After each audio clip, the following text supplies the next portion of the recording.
My name's Scott. I'll be your tour guide for you today. Welcome to UC Santa Barbara. Sunny 300 days of the year. Beautiful environment to live in. Before we get started, are there any questions?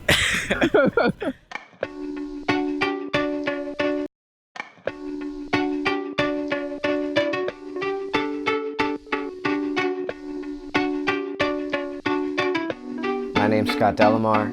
I go by Delamar on Soundcloud and Spotify and just in music in general. And I am based out of Isla Vista, California, Santa Barbara. I got into music in 8th grade because of a Madion video on YouTube, a pop culture song where he mashed up 36 songs on a launchpad, and I thought that was the coolest thing at the time. So I asked for a launchpad for Christmas, and it came with a light version of Ableton Live, the software that I use to produce music. And ever since then, I quickly realized that I wasn't going to be able to perform like Madion, so I just messed around with Ableton instead and found myself making music. I don't remember the name, but I remember my first DJ name that I wanted to release music under was Bug Grub.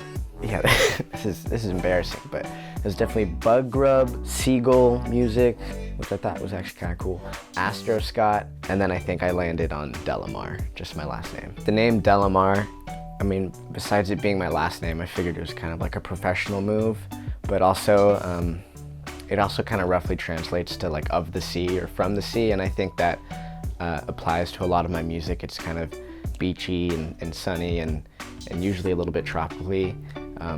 My friends and I had made a DJ club in middle school because actually our PE teacher was really young and really into electronic music too, and wanted to help us out DJing, so he funded us, got a really small DJ table, and we just started hanging out after school, DJ'd, and then once the club got bigger, we started doing I think it was DJ Tuesdays or something, where we'd DJ at lunch. We'd just DJ in front of the lunch table area at our middle school. It was the most awkward thing you could possibly do.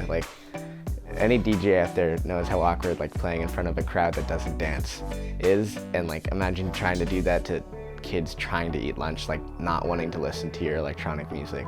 No one gives a shit. So as soon as you exit campus, you're in downtown Isla Vista, to grab food or whatever. I see.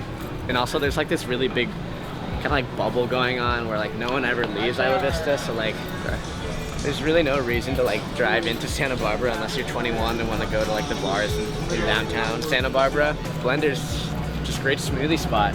You guys ready to order? Do you have any questions? Interview. Are you famous? I mean, if you don't know him, apparently not, right? It's gotta be. Wait, what's your name on SoundCloud? Delamar? Delamar? Delamar. Delamar? M-A-R-E. R-E. I just think that, but it's Or on debatable. Spotify. He has a cool name. Quick, thank you so much. We're all about efficiency here, blenders. Love it. That was a funny interaction. I love Santa Barbara. It's been really, really nice. It's just a beautiful environment to live in. Yeah, Isla Vista is 1 square mile of 30,000 college students pretty much. I think by definition it's a slum, like people to area, density, that equation. But if you walk around, it's obviously not a slum. It's very nice. You can walk down the street and just on a Friday night or a Saturday night and just listen for music, for live music, and then you can go to that house and they're always welcoming and be yeah, we're playing a live show right now, come on in and just come check out this band. I think just being surrounded by so many people who are really supportive about whatever endeavor you're on, whether you're trying to be a pro surfer or you're an artist of some sort or a musician. Everyone's really supportive and friendly here, so I think that has helped kind of boost my morale about writing new music. But at the same time, being surrounded by so many people and having so much to do here, it also kind of hinders the amount of time you have to work on music, so it's kind of a balance. So hopefully, I end up releasing maybe an album someday, working with as many artists as possible, because it's a lot more fun to collab and just kind of be in the same room with someone and kind of work